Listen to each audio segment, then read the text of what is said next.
Están todos avisados. Y tienen que empezar a aceptar.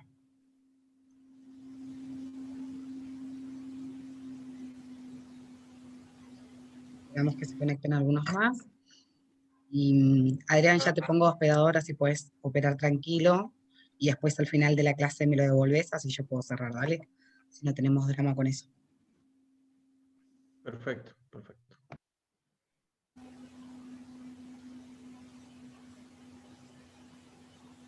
Les pido ahora que el doctor es hospedador, por favor, silencien todos sus micrófonos porque yo no los voy a poder silenciar, ¿sí? Y todos los que puedan y quieran, prendan sus cámaras. Y así se hace la charla lo más interactiva posible. Y muchísimas gracias por estar en esta tercera clase del curso de Derecho Penal e Dicta Legal a través de el doctor Adrián Albor, que nos explica todos los miércoles. Muchísimas gracias, doctor. De parte de LEAR, estamos altamente agradecidos a usted. Bueno, muchas gracias a ustedes. Bueno, Te los buenas dejo. noches. Muchas gracias. Hoy vamos a ver algunas cosas sueltas. Estamos tratando de conseguir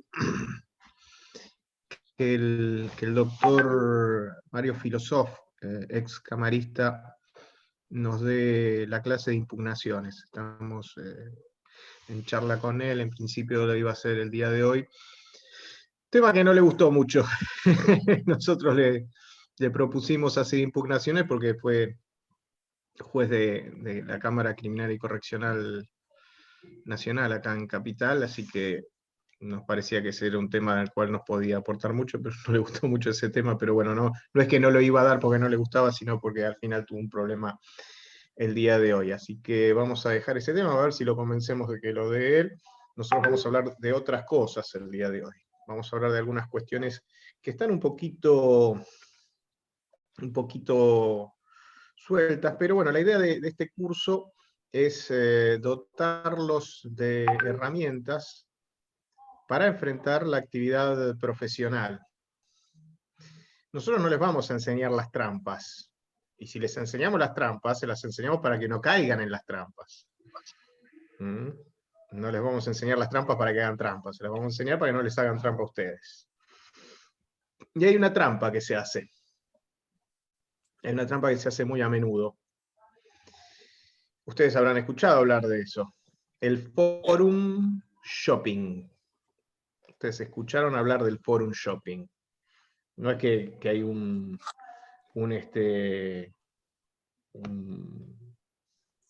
juzgado adentro de un shopping center. Forum shopping se le dice de esta manera a cuando hay una manipulación de las herramientas con las que contamos para digitar quién va a ser el juez. Hay un principio, que es el principio rector, que es el principio constitucional, que es el principio del juez natural. Esto no es en el sentido de que haya jueces naturales y jueces artificiales.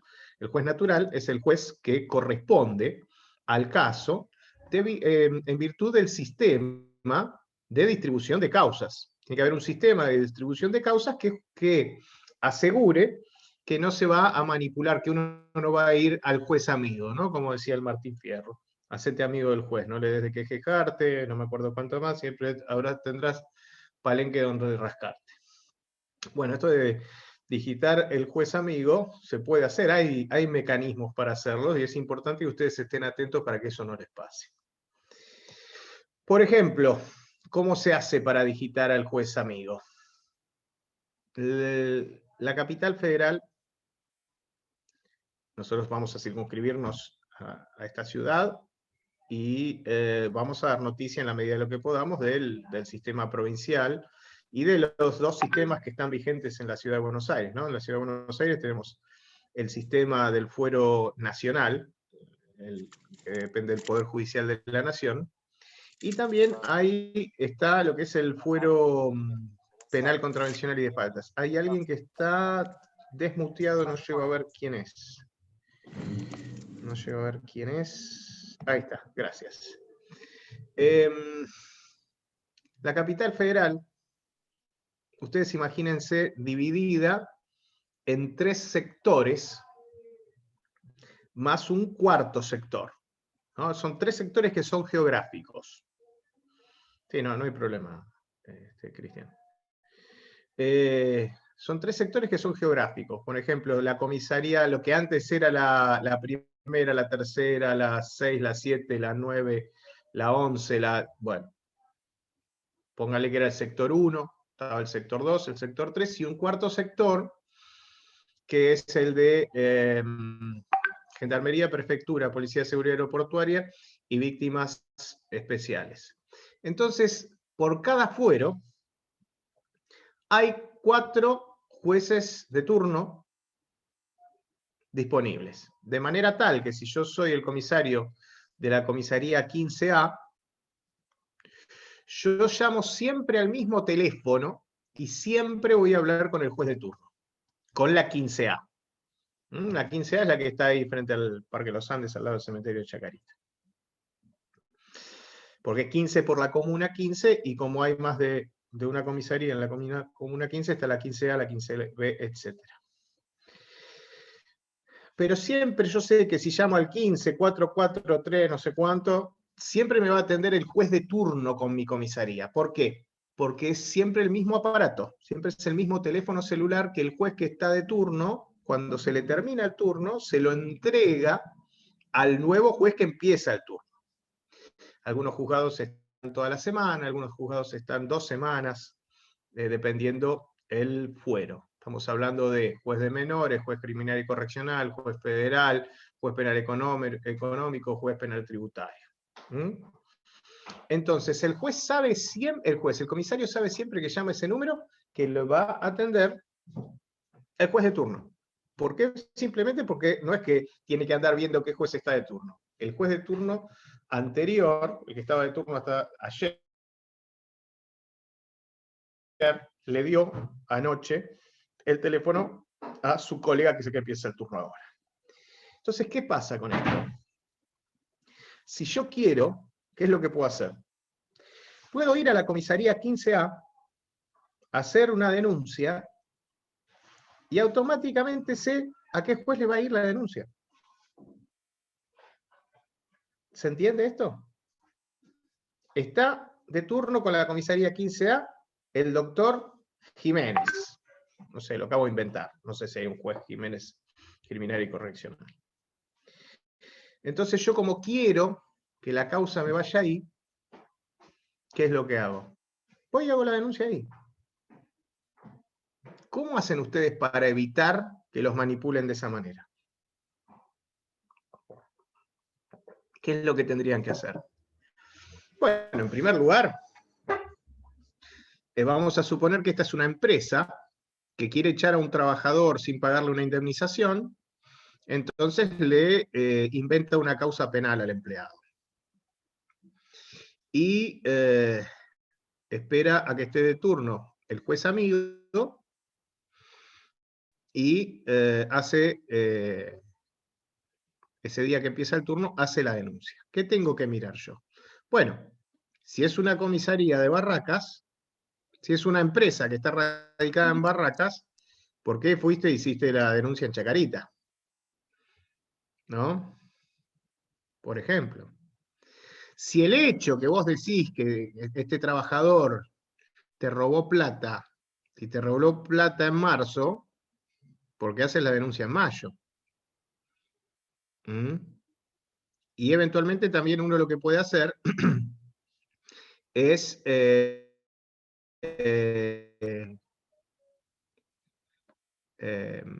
hacer un planteo de competencia, diciendo, mire, acá también la denuncia se hizo en junio, pero el hecho es de marzo. Usted no estaba de turno, se lo tiene que mandar al juez que estaba de turno con la comisaría de la zona donde estaba la empresa.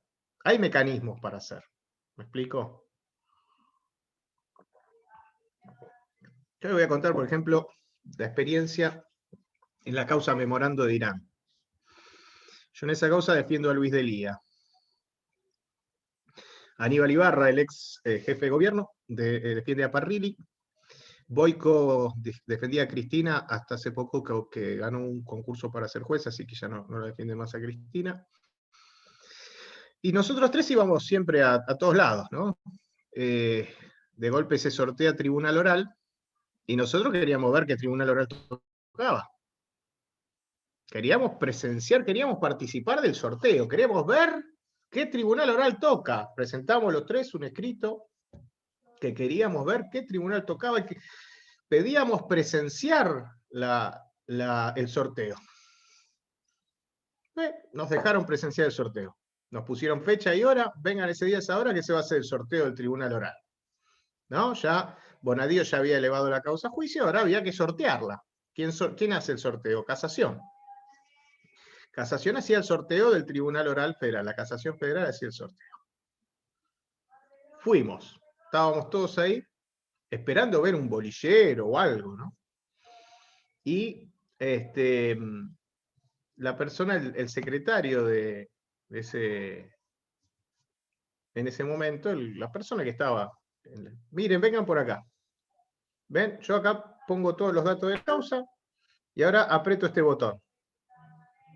¡Tuc! Tribunal Oral Federal 9.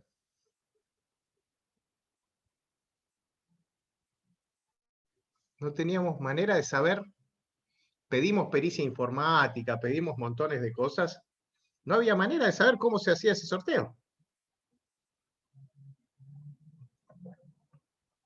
Algo pasó en esa época, y la Corte Suprema, a ver, el Tribunal Oral Federal 9 no existía.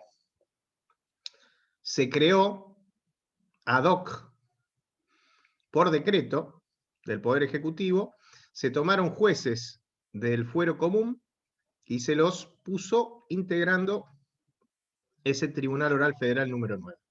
No eran jueces que hayan ganado un concurso para ser jueces federales, sí eran jueces de tribunales orales. Ahora, ¿qué pasó? La Corte, primero, ellos saben cómo se hacen los sorteos. Nosotros no sabíamos cómo estaba. A ver, nosotros no tenemos acceso a la gente de informática de la Corte, pero la Corte tiene acceso a la gente de informática de la Corte. Entonces, ¿qué pasa? Todas las causas así rimbombantes iban al TOF 9. TOF significa Tribunal Oral Federal, ¿no? Todas iban al TOF 9. Qué raro, todo el TOF 9 parecía ese polo magnético tipo Bonadío, que iba todo lo de Bonadío. Claro, la Corte manda a investigar cómo era la asignación de causas. A ver, mandaron a investigar lo que ellos ya sabían cómo se hacía. Pasa que lo tenés que pedir para que alguien te lo diga por escrito y para vos después eso filtrarlo y que se entere todo el mundo. ¿Cómo era el sistema? Había un sistema de compensaciones, por lo tanto, el sistema veía cada uno de los otros 8 tribunales orales cuántas causas tenía en trámite y tenía una forma de compensar. ¿Alguien está con el micrófono abierto? Tenía una forma de compensar, hacía una compensación entre los tribunales que tenían muchas causas y los tribunales que tenían pocas causas. ¿Cuál era el tribunal que menos causas tenía? El nuevo, el 9, que no tenía ninguna. Claro, entonces todo caía ahí. Y ahí la Corte tuvo un rapto de lucidez inexplicable y decidió que no se podía crear un tribunal oral federal por decreto del Poder Ejecutivo. Y mandó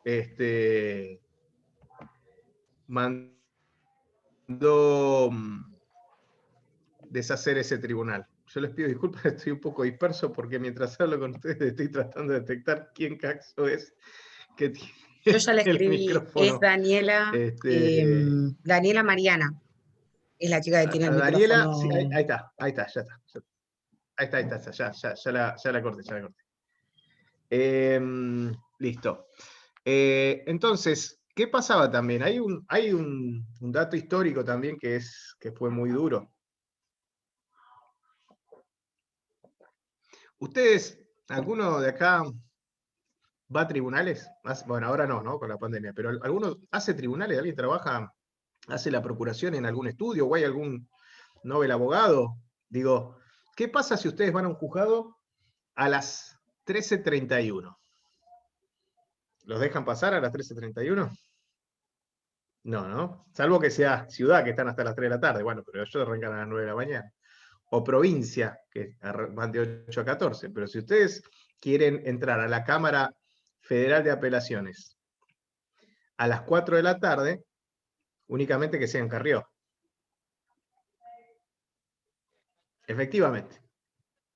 La doctora Carrió, junto con sus adláteres, Zubik y Oliveto, fueron a hacer la denuncia por memorando de Irán. Y fueron fuera del horario de oficina.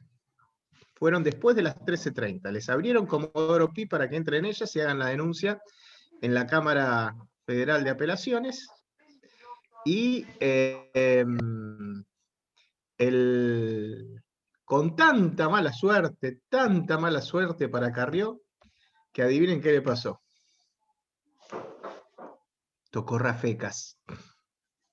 Se querían matar. Un tipo sobre el cual ellos no tienen incidencia. No tienen incidencia ellos sobre Rafecas. No era Bonadío, Ercolini, Lijo. Con Lijo tengo una... No sé si ya les conté la anécdota con Lijo. ¿Les conté la anécdota con Lijo? ¿No? ¿Les conté la anécdota con Lijo, no? No. Me toca defender a una tuitera. El gobierno anterior perseguía tuiteros. Tenía una delegación de la Policía Federal escudriñando las redes, viendo Facebook, Instagram. Dejó de grabar. Perdón. Ahí está. Sigue grabando. Bueno. ¿Qué pasó? Esta mujer era la época en la que, ¿se acuerdan el carnicero ese que había perseguido con el auto al ladrón y lo atropelló? Que Macri salió a defenderlo. Entonces esta chica había puesto un tuit que decía: el presidente dice que podemos matar a los ladrones, así que podemos matar a Macri, podemos matar a todos sus ministros, etc. No estaba diciendo vamos a matar a Macri, estaba diciendo Macri es un ladrón.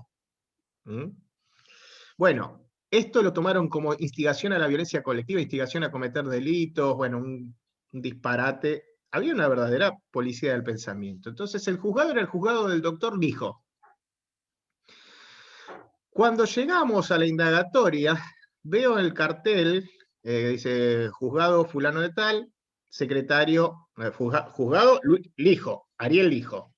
Y el secretario era, no me acuerdo el nombre, Ignacio Canero, creo que era. Canero. Yo digo, Canero, mira, como el juez del top 6.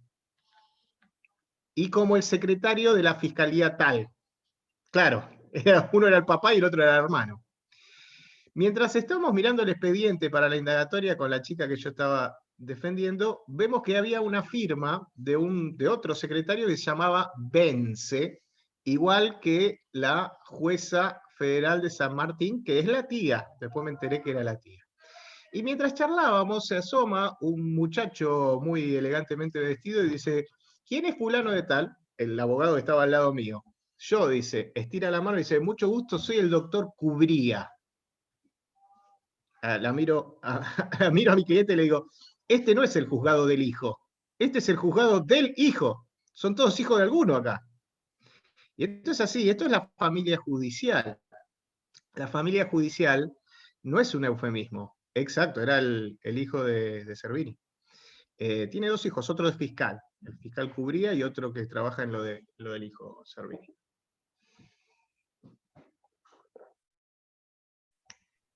Hay un problema muy grande, que es la endogamia dentro del Poder Judicial. Estaba hablando con un muchacho Piombo, que era hijo, él era fiscal de Cámara, y es el hijo del juez Piombo de la Casación de Provincia. Y me contaba que la esposa de él era defensora oficial. Y yo le agarro y digo: muchachos, usen Tinder, levanten en el colectivo, déjense joder, ¿no?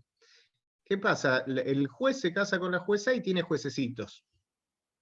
Porque después esos chicos, los hijos de los jueces, después empiezan entrando en la oficina de notificaciones, después pasan a tener algún cargo en el Poder Judicial y van haciendo carrera. Entonces los mismos apellidos se repiten una y otra. y se crea una verdadera casta, que ustedes saben, es una casta oligárquica, porque son pocos los que son, los que llegan desde el pueblo a ser jueces, son muy pocos. Y estaba todo hecho para que así sea. Esto viene históricamente así. ¿Por qué? Primero hay un dato trascendental. Para ser juez hay que ser abogado. Y recién en el año 49 Perón eliminó los aranceles de las universidades. No cualquiera podía ser abogado. Después, para ser juez, vos tenés que hacer un examen, tenés un concurso de antecedentes y de oposición. Si vos tenés carrera en el Poder Judicial, entrás a ese partido ganando 3-0. ¿Y quién podía hacer carrera en el Poder Judicial? Para entrar al Poder Judicial, alguien te tenía que hacer entrar. Tenías que tener un padrino. Y entrabas de meritorio. Es decir, que entrabas a trabajar 2 o 3 años gratis hasta que se muriera alguno, ascendiera alguno o algo pasara y a vos te pudieran nombrar. Díganme el hijo de qué pobre puede trabajar 3 años gratis. Entonces estaba todo hecho para que el Poder Judicial sea una casta oligárquica, endogámica, porque se casan entre ellos, y vitalicia, porque siguen trabajando aún después de que se les pasa la edad que la propia Constitución establece. La Constitución establece un límite de edad, que pasado ese límite de edad hay que tener un nuevo acuerdo del Senado para seguir siendo juez. ¿Qué hicieron los jueces? Declararon inconstitucional la Constitución y así tanto Hayton de Nolasco como Cervini, entre tantos otros, siguen estando, en su momento también fue Fay, siguen estando a pesar de que la Constitución dice que no tienen que estar. ¿Por qué? Porque lo que dice la Constitución son ellos. Entonces declaran inconstitucional la Constitución. Veamos algunas cuestiones más. Yo tengo un pequeño machete acá. Quiero también contarles que nosotros estamos haciendo este curso sobre la base del Código Procesal Penal de la Nación. Es el Código de 1992, el denominado Código Levene, pero la realidad es que hay un Código Procesal Penal Federal que de a poquito está entrando en vigor. Ese Código Procesal Penal que ya en algunas provincias, a ver, es que se entienda, las normas procesales es soberana cada provincia y la Ciudad de Buenos Aires para las normas procesales internas. Nosotros tenemos un Código Procesal Penal de la Nación que se aplica en los delitos de competencia nacional, no los que están delegados en la ciudad, ni ese Código Procesal se aplica para los delitos federales. Estupefacientes, más allá del, o sea, la organización, el contrabando de estupefacientes, no el narcomenudeo. Contrabando, etcétera, etcétera, delitos federales. Pero ese código está muriéndose. Entonces tienen que saber que se viene algo que es totalmente distinto, que es lo que se llama la teoría del caso. En la teoría del caso es algo mucho más simplificado, con muchas menos solemnidades, y además con amplias facultades para la defensa, que hoy le están vedadas tanto en nación como en ciudad y como en provincia. Hoy el defensor no está en un pie de igualdad con el fiscal. Si al fiscal le delegan la investigación, en el código actualmente vigente en nación, o en provincia y ciudad directamente la investigación la tiene el fiscal, que no se hacen. Después uno tiene más amplitud en la etapa de juicio oral, ¿no? Pero en el nuevo sistema, esta teoría del caso, el defensor tiene amplias facultades para hacer su propia investigación. Entonces el defensor es medio como uno ve en la tele, como ve en las películas. El defensor va a poder hacer su propia investigación.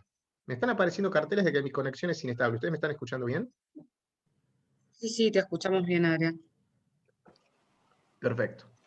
Tengan presente esto, porque todo lo que nosotros vemos en papel va a ir desapareciendo. Eso va a ir desapareciendo cuando entre en vigor el nuevo Código Procesal Penal Federal, que ya existe desde el 2014. Pero ¿qué pasa? Bueno, como le daba mucho poder al Ministerio Público, que le correspondía, también le daba mucho poder a la defensa. Macri no lo quería porque estaba Gil Carbó. Entonces decía, mientras esté Gil Carbó, este código no va a entrar en vigencia. Se fue Gil Carbó y tampoco lo puso en vigencia. Así que ahora depende, hay una comisión del Congreso, que es una comisión bicameral, que es penal federal. Tengan presente que es revolucionario, es muy distinto a todo. El fiscal hace su investigación, la defensa hace su investigación, el fiscal tiene obligación de mostrarle a la defensa la investigación que ha hecho, la defensa no tiene obligación de mostrarle al fiscal, y en determinado momento el fiscal va haciendo peticiones a un juez total y absolutamente imparcial que no conoce absolutamente nada de la causa. Y un día el fiscal pide la detención del imputado. Entonces le pide una audiencia para discutir acerca de la detención del imputado. Va la defensa, va el fiscal y el juez escucha primero al fiscal y después escucha a la defensa. Y ahí decide si detiene o no al imputado. Y ahí decide si la causa pasa a juicio oral o no pasa a juicio oral. Incluso en esa audiencia donde se discuten esas cosas, hasta se pueden llevar testigos, se pueden mostrar documentos para justificar, mire, necesito hacer este juicio oral, yo tengo elemento de convicción suficiente para que esta persona sea condenada por este delito. Y la defensa, el rol es problematizar la hipótesis del fiscal. Pero mientras tanto, mientras siga estando vigente como está el Código Procesal Penal de la Nación, nosotros esta clase, este curso, lo tenemos que dar sobre eso. Entonces, ustedes tienen que saber que existen determinadas herramientas. Es muy importante la creatividad que ustedes puedan tener. La creatividad. Primero, las herramientas que ustedes tengan teóricas son trascendentales, son muy importantes, porque es la manera en la que ustedes van a encarar un caso. Tengo este caso, tengo estos elementos convictivos, ¿por dónde voy? ¿Por dónde le voy a entrar a esto? Va a disminuir mucho la preventiva. Si se espera eso, se espera que realmente disminuya mucho la preventiva. A ver, para darles una idea. Ahora volvemos a la cuestión probatoria, pero a raíz de del comentario que hace Emiliano. Imaginen ustedes una persona que llega a la comisaría y dice, buenas tardes, acabo de matar a mi mamá. Acá está mi revólver, la maté con este revólver, lo apoyo arriba de la mesa. Mi mamá está en su cama, en mi casa, acá a 3 cuadras, y está ahí muerta en la cama. Vengo a entregarme. La policía lo detiene, manda a alguien, le avisa al juez lo que está pasando, el juez ordena el allanamiento de la casa, el muchacho desde el calabozo dice, ya está abierta la puerta, los autorizo a pasar, no necesitan orden de nada. No importa, por las dudas hicieron la orden. Van, efectivamente está muerta la mamá de este hombre con un tiro del arma esa. ¿Lo dejamos preso a este hombre?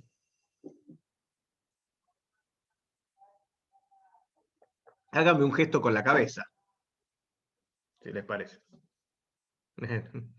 Bueno, Albor, que nos está tomando, este curso no es así, no es para tomar. No, pero a ver, uno intuitivamente diría, bueno, mató a la madre, está recontraprobado. ¿Por qué lo vamos a soltar? Lo vamos a soltar porque ningún habitante de la nación será penado sin juicio previo. Y el encierro preventivo se justifica exclusivamente cuando hay riesgo de fuga o de entorpecimiento de las investigaciones. ¿Hay riesgo de fuga de este hombre? Hágame un gesto con la cabeza. Un hombre que fue a entregarse a decir que quiere someterse a los designios de la justicia. No hay riesgo de fuga. ¿Hay riesgo de que entorpezca las investigaciones la persona que vino a confesar y dejó el arma arriba del escritorio de la comisaría, hay riesgo de que entorpezca las investigaciones. ¿Qué investigaciones aparte? Que hay que escuchar a algún vecino si escucha un tiro. Qué sé yo, hay que hacer una pericia sobre el arma, a ver si la bala que tiene la mamá salió de esa arma. Hay que hacerle en la mano lo que antes se llamaba parafina, que ahora son las bandas reactivas. ¿Qué puede entorpecer? Nada. ¿Saben lo que hay que hacer con ese hombre? Hay que soltarlo. Y después, el día que lo condenamos, lo tenemos que meter preso. Pero no antes. ¿Por qué lo meteríamos preso? ¿Estamos adelantando la pena? ¿O sea, estamos adelantando porque ya sabemos que lo vamos a condenar? Los dos motivos que justifican la privación de la libertad de una persona que mantiene intacto su estado de inocencia es que haya indicios de que va a entorpecer las investigaciones y que haya indicios de que va a intentar profugarse. ¿Cómo puedo tener esos indicios? Y bueno, si el día que lo fuimos a detener nos encontramos que estaba con el pasaporte en la mano y la valija en la otra, ese tipo estaba tratando de profugarse. ¿Cómo sabemos que entorpece las investigaciones? Y bueno, fue a apretar a los testigos. Y le dijo, vos tenés declaración la semana que viene, ojo lo que vas a decir. Ese tipo entorpece las investigaciones. ¿Mm? Pero quiero volver a cuando hablo de la creatividad. Es muy importante que ustedes estén dotados de los elementos teóricos. Porque ahí ustedes van a saber si se encuentran ante un caso que puede solucionarse por lo que ustedes ya saben de la teoría del delito: fuerza física irresistible, estado de necesidad justificante, ejercicio de un deber, autoridad o cargo, cumplimiento de un deber, ejercicio de un derecho, autoridad o cargo, legítima defensa, error de prohibición. Tienen que conocer bien eso, porque ustedes tienen que poder calificar. Y eso no te lo va a dar este curso. Esas son cosas que ustedes tienen que estudiar en Penal 1, en Teoría del Delito, si hacen la especialización, etc. Y después tienen que conocer los institutos del derecho procesal. ¿Por qué? Y esto es importante no solo en derecho penal, es importante en todas las ramas del derecho. ¿Por qué? Porque vos podés tener razón y perder un juicio aún teniendo razón por las normas procesales. O también vos podés ser al que no le deberían dar la razón y podés ganar el juicio por errores procesales de la contraparte. Entonces esto es muy importante, porque si ustedes están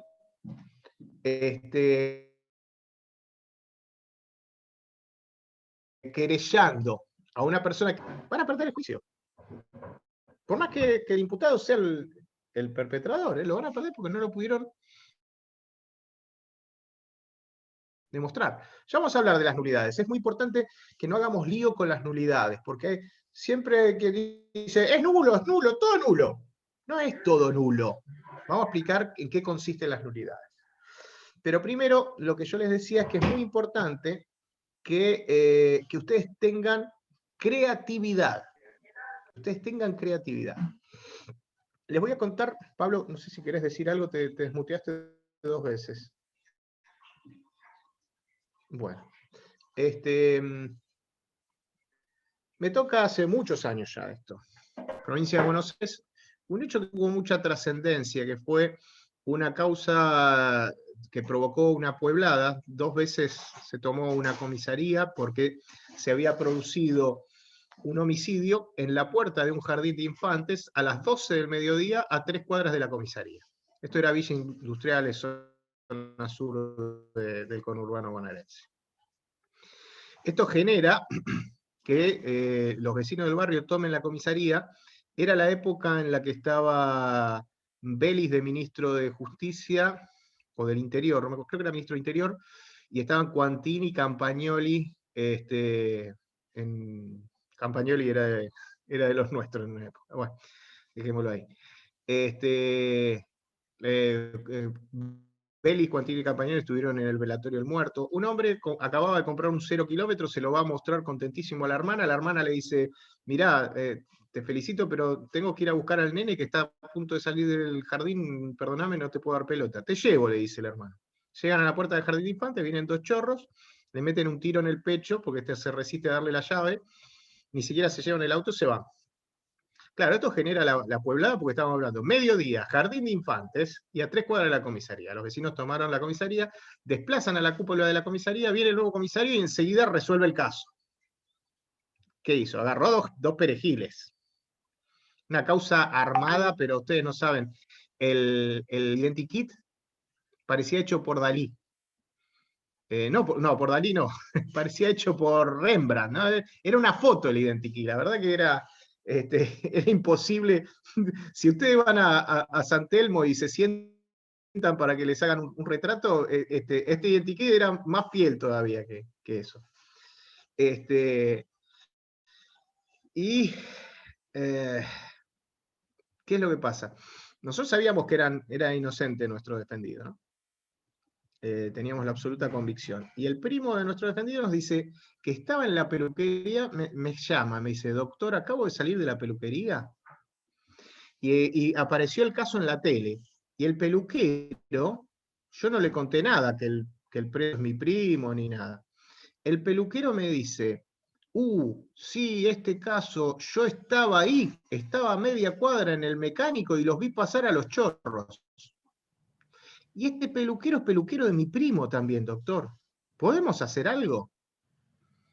Y es un tema. ¿Qué es lo que uno puede hacer? El reconocimiento en rueda de personas es poner al sospechoso junto a otras personas para que el que va a reconocer diga si ahí en la rueda de personas estaba la persona perpetradora del hecho. Y nosotros no, digamos, no iba a cumplir esa función el reconocimiento en rueda de personas. ¿Qué le propusimos al fiscal? Le explicamos lo que había pasado y le propusimos al fiscal, a ver, esta es la ventaja que tiene el proceso penal, la libertad probatoria. Todo elemento de prueba se puede utilizar. Entonces le propusimos al fiscal lo que nosotros denominamos un reconocimiento en rueda de personas negativo. En vez de que vaya y señale quién es el perpetrador, que vaya y señale quién no puede ser el perpetrador de ninguna manera. Que vaya y mire, a ver, estos que están acá, ya lo conté. ¿Ya lo conté la semana pasada? Uy, la puta. Les pido disculpas. Perdón, no te quería Le interrumpir, decía a mi Adrián, por señora, eso te escribí por privado. no, es que le decía a mi señora que se me estaban mezclando, ¿viste, Vida, que te dije? Se me estaba mezclando lo que hablé en un curso, en otro curso, bueno. Y bueno, igual les cuento las que me salen bien. Ustedes párenme, las que me salen mal se las cuento también. Igual Igual. es Pero una bueno. buena anécdota, muy buena anécdota, de verdad.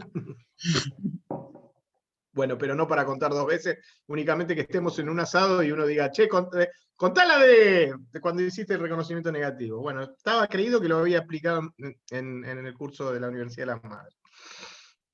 Vuelvo, entonces. Valero Castex. Acá tengo una anécdota de mi señora que se las voy a contar en un ratito. Ella le toca defender a un directivo del UNA, la Universidad Nacional del Arte. Había dos directivos del Consejo Académico, algo por el estilo, que se habían peleado y uno le hizo una causa por calumnias e injurias al otro. Y esto es un tema, cómo se hace el juicio de calumnias e injurias, no se larguen a hacerlo así nomás. Si alguna vez les toca calumnias e injurias, investiguenlo bien el tema porque es muy importante cómo hacen el escrito de la querella. Y es un proceso que además tiene caducidad de instancia. ¿Vieron cuando les dije que por más que ustedes tengan razón pueden perder un juicio por las normas procesales? Les caduca la instancia. Si ustedes no promueven el proceso por 90 días, se extingue, se declara, se sobresea el imputado. Es el único proceso que tiene caducidad de instancia en materia penal. Los delitos de acción privada. Calumnias e injurias, concurrencia desleal. La concurrencia desleal es cuando se saca la clientela de un establecimiento, se pasa a otra. Por ejemplo, había un sitio web, ustedes ponían www.elnoblerepulgue.com.ar y ¿saben a dónde los mandaba a la página? A Solo Empanadas los mandaba. Bueno, algunos dirían que eso puede ser un delito, ¿no? Que con maquinaciones fraudulentas se saca la clientela. Finalmente Solo Empanadas les hizo un juicio, el Noble Repulgue le hizo un juicio a Solo Empanadas y consiguió que le entregara el sitio web, ¿no? Pero bueno, son estas cosas. Pero bueno, ¿qué pasaba? En el juicio, que le tocó a mi señora, fue su primer juicio oral.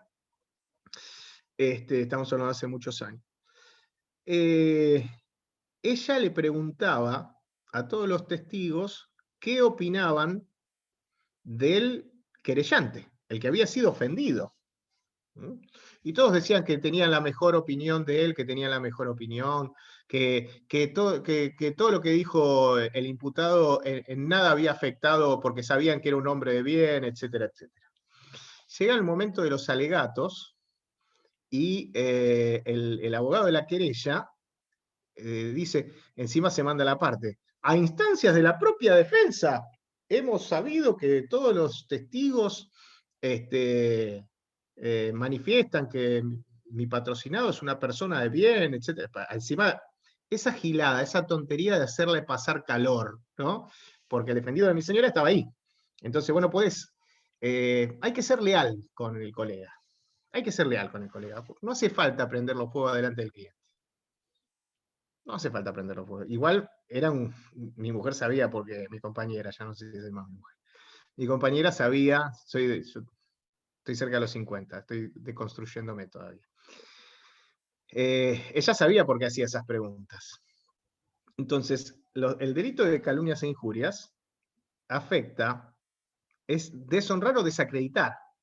El honor es como uno se autopercibe desde esa perspectiva.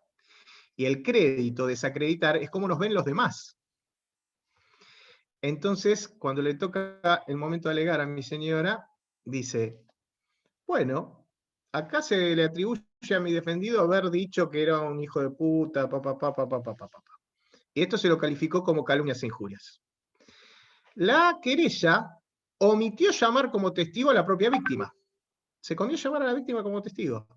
Claro, muchos que hacen este tipo de cosas lo hacen con la cabeza del derecho civil y uno no pone de testigo al propio actor. Acá esto es un delito. Hay que llamarlo a la víctima, por más que sea el querellante a declarar. Entonces dijo, al haber omitido traer a la propia víctima a declarar, nosotros no tenemos manera de saber si se ha sentido deshonrada. El único que nos podía decir si se ha sentido deshonrado es la propia víctima.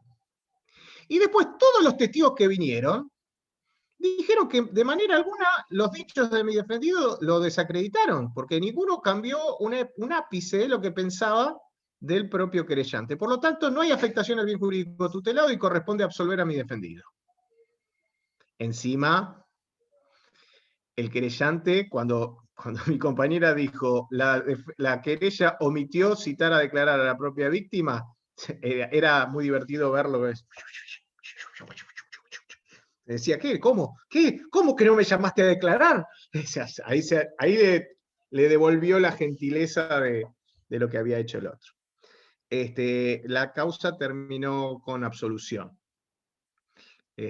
Más detalles en próximos programas. Pero fíjense cómo esto, ustedes fíjense por dónde le entró. Falta de afectación al bien jurídico tutelado. El delito de injurias, de calumnias e injurias, los dos delitos, el de injurias es deshonrar o desacreditar. No se pudo demostrar que se deshonró, que se desacreditó, falta de afectación al bien jurídico tutelado. Y estas son cosas que ustedes tienen que conocer como fondo. Se corta un poco. A ver, dame un segundito que voy a poner por vía de cable. Bueno, mientras que se fue el doctor Albor, quiero hacer una consulta. Gustavo, que está como Gustavo. ¿Gustavo qué? ¿Cuál es tu apellido? Porque adivina no soy realmente. Y ya hay otros Gustavos también. Por eso te consulto cuál es tu apellido. Solamente dice Gustavo, ahí en la casillero. ¿Cuál es tu apellido para poder ponerte al presente? Porque si no, lo configuro como ausente porque no sos el único Gustavo que hay.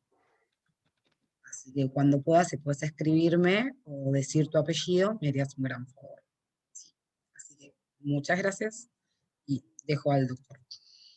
Bueno, vamos a seguir un poco. ¿Me escuchan bien? Sigue diciendo inestable.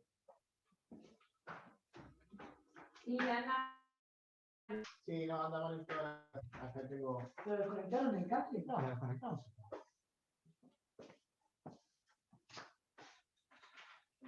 Ah, mira, el de abajo. Fíjate el de abajo, el tuyo. No. Bueno, cambialo de lugar, hacé lo que hiciste la vez pasada. Perdón. Las delicias del teletrabajo. Bueno, les decía. Tienen que conocer también determinados institutos que son los vehículos procesales a través de los cuales ustedes hacen los planteos. Yo hace un rato les dije que existía esto del forum shopping. Entonces, un empresario que tiene la empresa en Barracas no quiere pagarle la indemnización a un empleado y lo echa diciendo que lo robó. ¿Cuándo lo robó? En marzo. ¿En dónde? En el depósito que está en Barracas. ¿Y dónde fue a hacer la denuncia? La comisaría 15A que está en Chacarita. Entonces ustedes dicen, bueno, este no es el juez competente. ¿Qué hacen? Hay que saber cuál es el mecanismo que tienen que hacer. Hay algo que se llama excepciones. Las excepciones.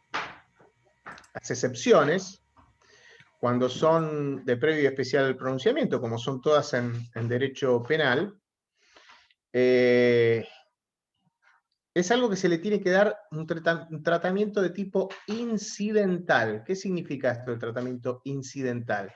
Se forma un incidente y se tiene que escuchar a todas las partes antes de expedirse el juez. Y esto puede ser por una cuestión de competencia. Mire, voy a hacer un planteo de competencia por vía de declinatoria. Ahora voy a explicar qué es esto de la declinatoria, porque usted no es el juez competente de esta causa. El juez competente de esta causa es el que estaba de turno con la comisaría de Barracas, que es el juez del juzgado 21, que es el que estaba... aparte, ni siquiera usted no estaba de turno con la comisaría de Barracas, pero usted tampoco estaba de turno en marzo. Usted no tiene nada que hacer con esta causa. Usted no es competente en razón del territorio, ni tampoco en razón del tiempo. Así que usted se la tiene que mandar al juez que era competente en Barracas a la fecha del hecho. Ahora, esto lo harían ustedes una excepción de incompetencia. Ahora el tema es el siguiente. La incompetencia, hay dos maneras de plantearla. Yo le puedo pedir al propio juez que está actuando que él se declare incompetente. Yo le digo, usted, doctor, doctora, juez, jueza, usted no es competente, porque esta causa, también hay cuestiones de competencia en razón de la materia, ¿no? Si se está investigando un hecho, lo está investigando un juez federal, un delito común, tampoco es competente. ¿Me explico lo que estoy diciendo? A veces pasa que hay estudios jurídicos que tienen jueces federales amigos. Entonces tratan de que todo pase por el fuero federal. Entonces hacen algunas magias para... Entonces ahí también tienen que estar atentos que hay también competencia en razón de la materia. En razón del territorio también puede ser que sea una causa de provincia, no tiene nada que hacer tramitando en capital. La cuestión es que quiero que ustedes entiendan es que hay dos maneras de plantear la cuestión de competencia. Siempre por esta vía de excepción. Pero la cuestión de competencia se puede plantear por vía de declinatoria y por vía de inhibitoria. ¿Cómo es por vía de declinatoria? Hay un juez que está entendiendo en una causa y él no es competente. Entonces yo le digo a ese juez, usted no es competente por esto, por esto, por esto. En razón de la materia, en razón del territorio, en razón del tiempo. Por el motivo que sea. Usted debe declinar competencia a favor del juez tal. También puedo plantear la cuestión de competencia, siempre por excepción, por el mecanismo de la excepción, por la vía de inhibitoria, declinatoria e inhibitoria. ¿Cómo es la inhibitoria? Yo me presento ante el juez, que es el que verdaderamente es el competente, y le digo, mire, juez, acá hay otro juez que está investigando algo que el juez natural es usted. Así que usted le tiene que pedir esa causa y sacársela e investigarla usted. Ustedes dirán, ¿y por qué hay dos maneras? ¿Por qué hay dos mecanismos? ¿De qué me sirve saber esto? Y ahí vamos. Me toca defender al secretario general de un sindicato que una facción de la oposición a la parte dirigencial del sindicato, que se quería quedar con el sindicato, le hace una denuncia diciendo que el sindicato, las autoridades del sindicato habían defraudado hace 3 años, 3 o 4 años, 1.200 millones de pesos. 1.200 millones de pesos. ¿De qué se trata esto? En época de Menem se había sacado una resolución, un decreto que disminuía un porcentaje de los aportes que daba la patronal para la obra social del sindicato, del 1,5% de todo lo que era producido de esa actividad, lo bajaba al 0,5%. Claro, era un decreto que modificaba una ley. Y estamos hablando de una actividad, no la voy a decir porque tengo el secreto profesional, pero era una actividad, digamos, para que se den una idea, estamos hablando de 1.000 y pico de millones de pesos. El abogado dice, bueno, hago un juicio, demuestro que un decreto no puede derogar una ley, y toda esa plata tiene que volver. Gana el juicio el abogado, claro, era una fortuna, eran 200.000, 300.000 millones de pesos lo que ganó. El abogado ya no trabaja más, ya viaja por el mundo, anda en yates, es impresionante. La cuestión es que este abogado era empleado del sindicato, pero empleado del sindicato no tenía obligación de hacer esto. A ver, lo que se demostró es que el tipo podía cobrar pacto de cuota, porque lo dijo el Colegio de Abogados y todo. Ahora, ¿qué pasó? Los que iniciaron el juicio, lo iniciaron en federal. No tiene nada que hacer el federal. Federal estaba con cuchillo y tenedor con esta causa. Centenares de miles de millones de pesos. Signo pesos en los ojitos se le ponía a los Federicos. ¿Qué hicimos? Planteamos cuestión de competencia. Ahora, si nosotros hubiésemos planteado cuestión de competencia por declinatoria, al mismo juez que estaba interviniendo teníamos que hacerle el planteo. Y si el juez decía que no, la apelación la resolvía la Cámara de Apelaciones Federal.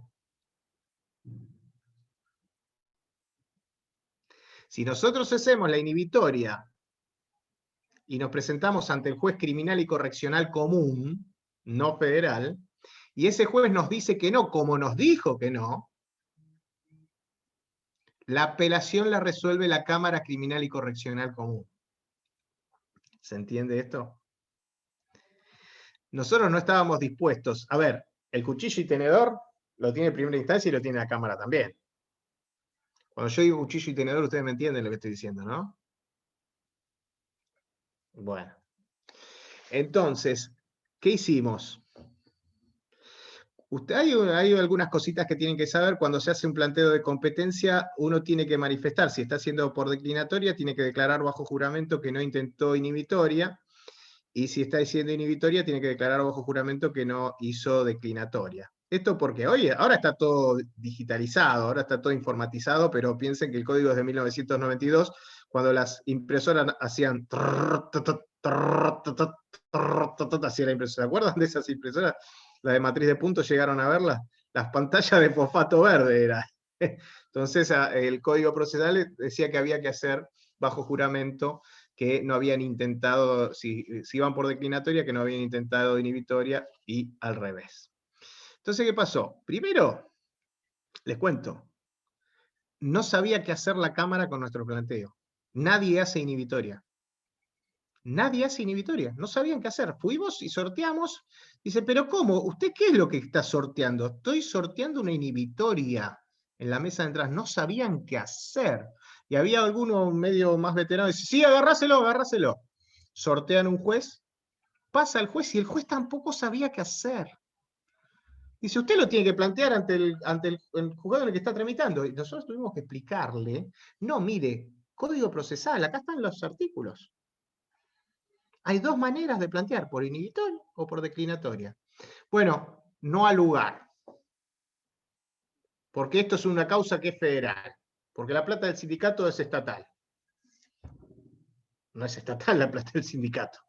A ver, ¿qué decía? Como era plata que había una plata que había un cierto manejo que pasaba por el Estado, pero no era, una vez que llegaba a la obra social, no era plata del sindicato, no era plata del Estado.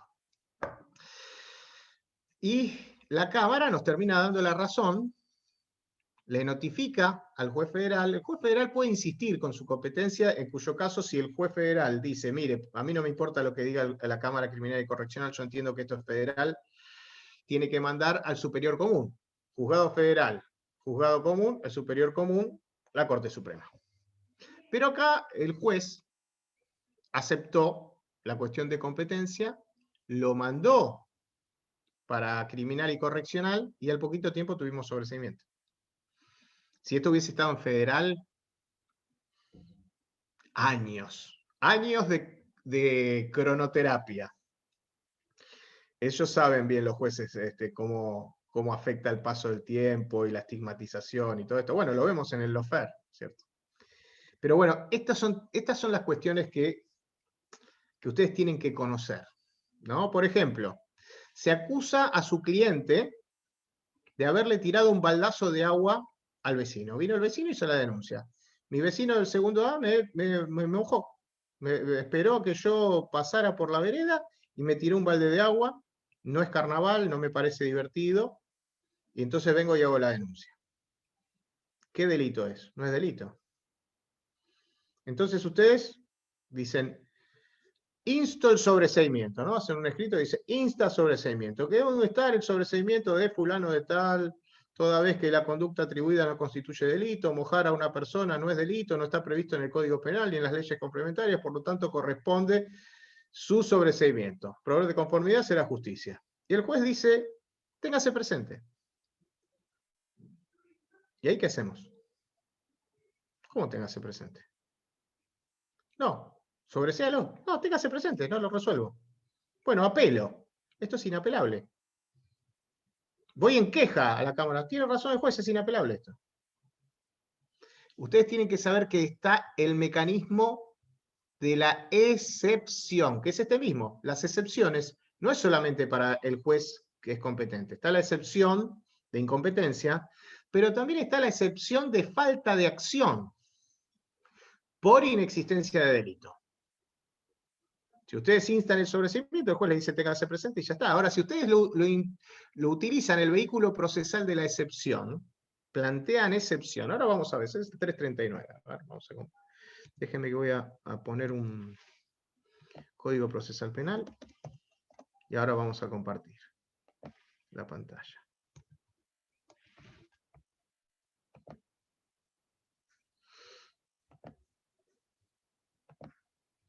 Ahí están viendo el código procesal, ¿no? Sí, bueno. Ahora sí, pero de costado. Tardó un poquito, sí. En el 339 tenemos las excepciones. Falta de jurisdicción o competencia. Falta de acción, porque no se pudo promover o no fue legalmente promovida, o no puede ser proseguida o estuviera extinguida la acción penal. A ver, ¿qué incluye esto? Falta de jurisdicción o de competencia. Acá tenemos la excepción de incompetencia. Declinatoria o inhibitoria.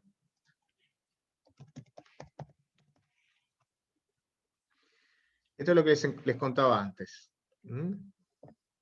Cuestiones de jurisdicción y competencia. La cuestión de competencia podrá ser promovida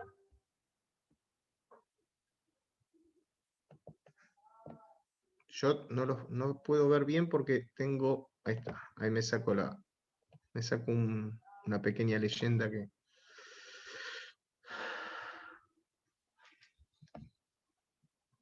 Fíjense. Promoción de la cuestión de competencia. Por inhibitoria ante el tribunal que consideren competente o por declinatoria ante el tribunal que consideren incompetente. Hubo que mostrarle esto al juez, que no sabía, que no entendía qué era la inhibitoria. Esto, a ver, hay cosas que, por ejemplo, hay un artículo que es el 111, que prevé lo que es los abogados sustitutos. Los defensores de los imputados podrán designar sustitutos para que intervengan si tuvieran impedimento legítimo con consentimiento del acusado. Entonces, ¿qué es lo que hacemos en el estudio nosotros? Hay un máximo de defensores. No se puede tener más de 2 defensores. Entonces, en el estudio, ¿qué hacemos? Designan 2 defensores, pero a su vez prestan el consentimiento para que los otros abogados del estudio actúen como abogados sustitutos en caso que los defensores tengan un impedimento legítimo. ¿Cómo se hace ahí? Bueno, en la audiencia prevista para el día de la fecha, el doctor Albor no puede participar porque tiene un juicio oral que fue notificado con anterioridad, etcétera, etcétera, razón por la cual vengo a presentarme como abogado sustituto para controlar la producción de esta prueba. Y el juez no tiene idea, no sabe. No sabe ni que existe esto. A ver, el código tiene 300 y pico de artículos. Ustedes me dirán, ¿cómo podés ser juez 400? No, 500 y pico, 539 artículos. Léelos todos, flaco. Sos juez. Pero bueno, volvamos a lo que nos interesaba, que eran las excepciones. La excepción de falta de acción, porque la acción no fue legalmente promovida, se da, por ejemplo, en los casos donde lo que se investiga no es un delito. Entonces se promovió una acción de manera que no es legal. Y ahí vamos nuevamente con una anécdota. Perdón si estoy siendo autorreferencial y les cuento solamente las que me salen bien. Morón. Un policía retirado, había un grupito de chicos que paraban en la puerta de la casa de él y le hacía quilombo toda la noche. Chicos del barrio, chicos de la cuadra, ¿no? Entonces salía este hombre que ya no era más policía, pero estaba trabajando de seguridad y tenía los hijos chicos que al otro día tenían clase, ¿no? Entonces, 11 de la noche, el tipo quería dormir. Muchachos, mañana me tengo que levantar temprano, por favor, si pueden ir cortando. Ya nos vamos, don Cosme, póngale para decirle. 11:30 no se habían ido, caen 2 autos con los parlantes. ¿Vieron los que sacrifican el baúl del auto para ponerle parlante? Tachi, tachi, tachi, tachi, tachi. Sale de nuevo como loco, encima dice, mañana, era un viernes a la noche, las nenas tenían catecismo el sábado a la mañana, o ahí él tenía que trabajar. La cuestión es que uno de los que él no conocía lo prepea y medio que se pelea con uno y entra todo nervioso a la casa y le empiezan a cascotear la casa. Sale con el arma y hace 2 disparos al piso, 2 disparos a la arena. Él tenía un pequeño jardincito, dispara al piso, se van todos volando. ¿Qué hace? Le hacen una denuncia. Le allanan la casa, le secuestran el arma, me contrata para que lo defienda. Entonces lo acusan de abuso de armas. ¿Ustedes saben qué dice el tipo penal de abuso de armas? El abuso de armas es disparar un arma contra una persona sin herirla. Disparar contra una persona. Entonces, ¿qué hago yo? Este hombre no había disparado. A ver, y además decían que él había disparado al aire. Decían que había disparado al aire. Entonces, ¿qué hago yo? Primero digo que no figuraba en ningún lado. Él tiene esa arma porque es legítimo usuario, presento la CLU, que es la credencial de legítimo usuario que entrega el Registro Nacional de Armas, el RENAR, es policía retirado, sigue teniendo el estado policial, bueno, explico todo. Y cuento que efectivamente todo lo que había pasado, y que él mismo también lo denunció a los chicos porque le habían roto una ventana, le habían roto unas tejas. Después los pibes terminaron condenados por haberle roto la ventana y las tejas. Condenados. Y manifiesto que los disparos no fueron al aire, sino que fueron al piso. Y que si van a buscarla, las balas deben estar ahí todavía. Y opongo excepción de falta de... Esto fue una presentación espontánea. Se presenta espontáneamente, da su versión de los hechos. Esto tienen que saber también. No sé si hablamos, sí, cuando hablamos de declaración del imputado, contamos que había algo que se llamaba declaración espontánea, que uno se puede presentar incluso por escrito. Nosotros presentamos por escrito, dimos nuestra versión de los hechos, concordante con lo que les acabo de explicar, y planteamos una excepción de falta de acción por inexistencia de delito, porque dijimos que el delito de abuso de armas consiste en disparar un arma contra una persona sin herirla. Si disparó al piso, como decimos nosotros, no le disparó a ninguna persona. Si disparó al aire, como dicen ustedes, salvo que estuviera pasando un aladeltista en ese momento, así le puso en el escrito, salvo que estuviera pasando un aladeltista en ese momento, no es tampoco un abuso de armas, por lo tanto, aunque se demuestre con certeza que mi defendido disparó al aire, esto no es abuso de armas y corresponde, la acción penal no fue legalmente promovida, o pongo excepción de falta de acción por inexistencia de delito. Esto era diciembre, no me acuerdo bien de qué año, pero era diciembre, y yo me voy de vacaciones. Era la época donde no había internet en el teléfono, ¿no? Uno tenía que ir al locutorio para ver los mails en Mar del Tuyú, ¿no? Te ibas al locutorio y veías los mails. No tenías internet en tu casa, no existía eso. Era la época del ching, ching, ching, que te conectabas a internet con el teléfono.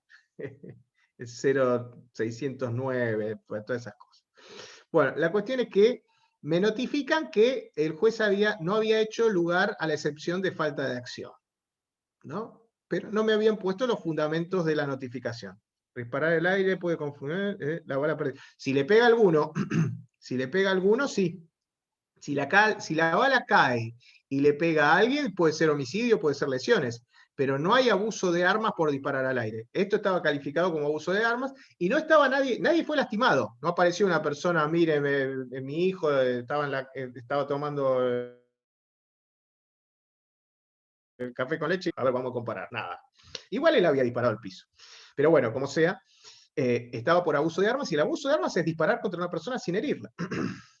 Entonces, yo estaba de vacaciones y tenía... Ahí va Emiliano, ahora va. Ahora vamos con eso, que es lo que terminó haciendo la Cámara.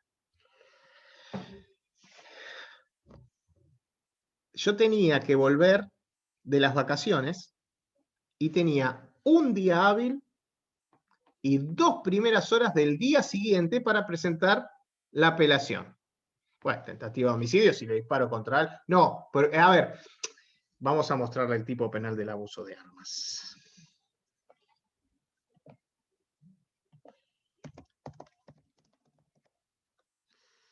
¿Cómo sería? Porque acá me dice, pero ¿cómo? ¿Disparar contra una persona sin herirla no sería... ¿No sería homicidio en grado de tentativa? Ustedes imagínense cuando alguien está con un arma en la mano y le empieza a disparar a los pies y le dice, baila, baila, baila, baila. ¿Este es homicidio en grado de tentativa? No. Ahora les voy a mostrar. Código Penal. 104. ¿Se ve?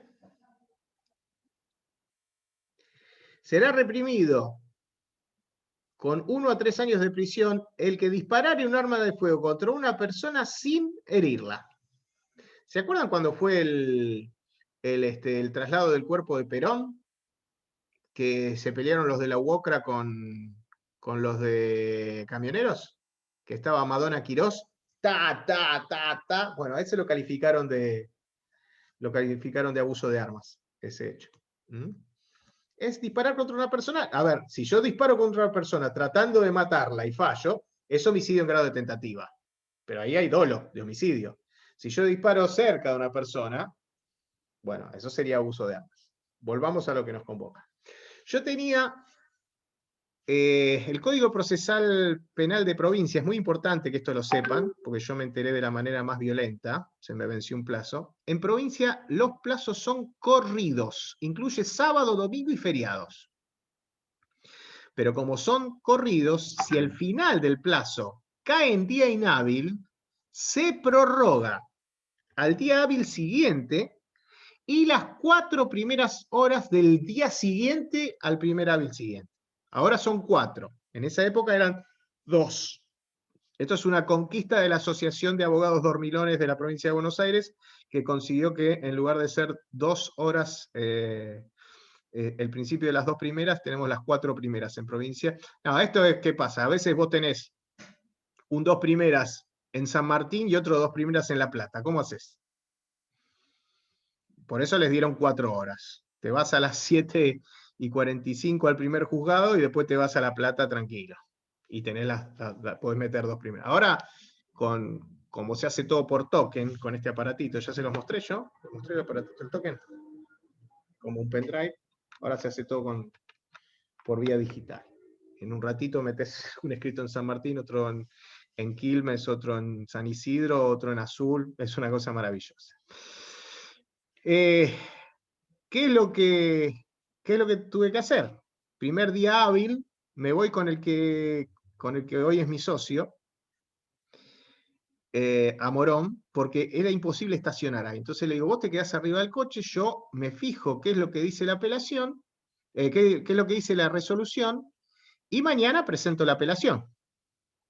Yo me bajé, era la época de los juzgados de transición, estaba cambiando el Código Procesal de la provincia 98, 99, 2000, hace 20 años de lo que les estoy hablando.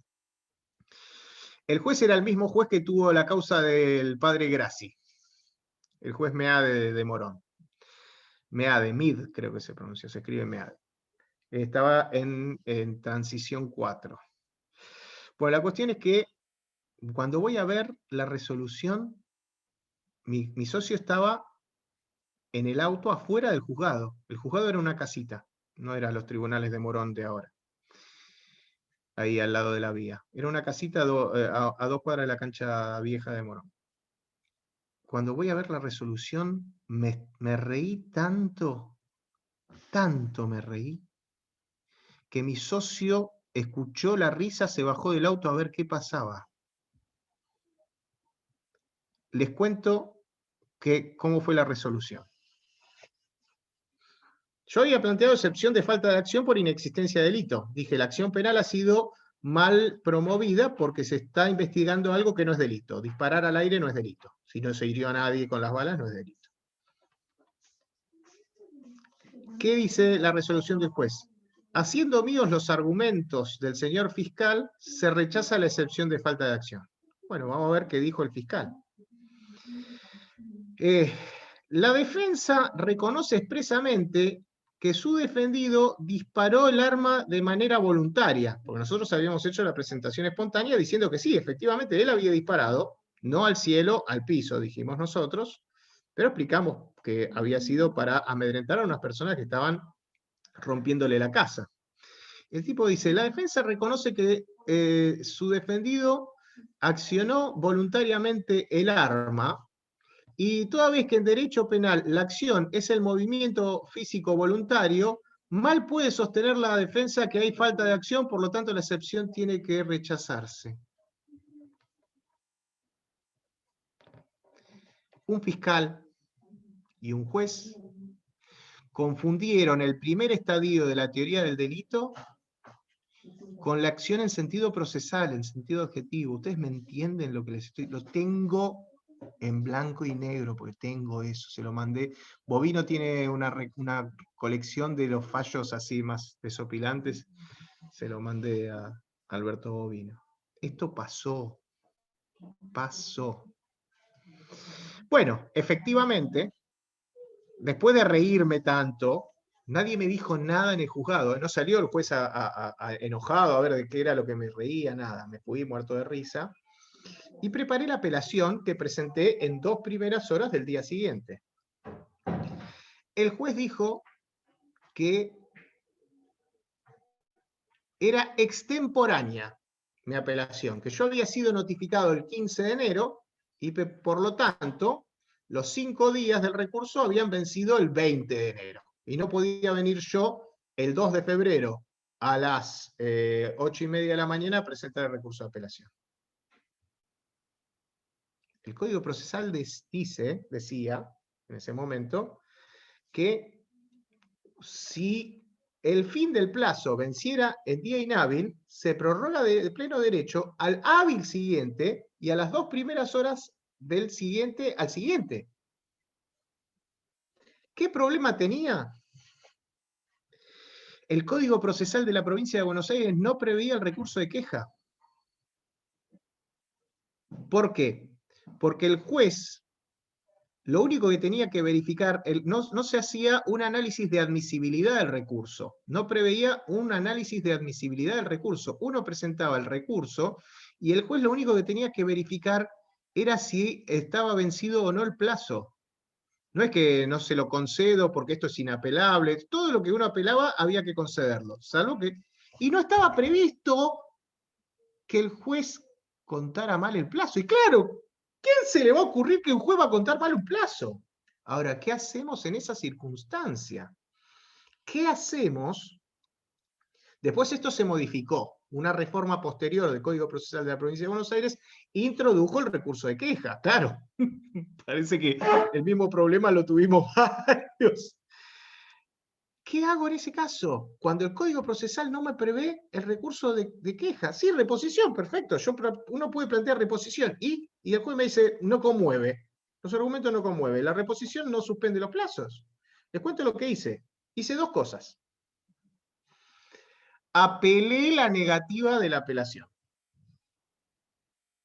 Y además, me fui a la Cámara de Apelaciones y planteé un recurso de queja sui generis. ¿Qué problema hubo? Uno de los recursos fue a la sala primera y el otro a la sala tercera. Porque el recurso, la apelación contra la negativa a conceder el recurso de apelación, el juez lo concedió. Entonces terminó en 2 salas distintas, fue un desastre. Hasta que las 2 salas se pusieron de acuerdo, porque imagínense. Bueno, como alguien había dicho por ahí, ¿qué hizo la Cámara de Apelaciones? Dijo que, bueno, que en realidad en realidad no se puede descartar que estemos en el marco de una causa de amenazas agravadas por el uso de armas. Y así recondujeron la cuestión para que se pueda seguir investigando.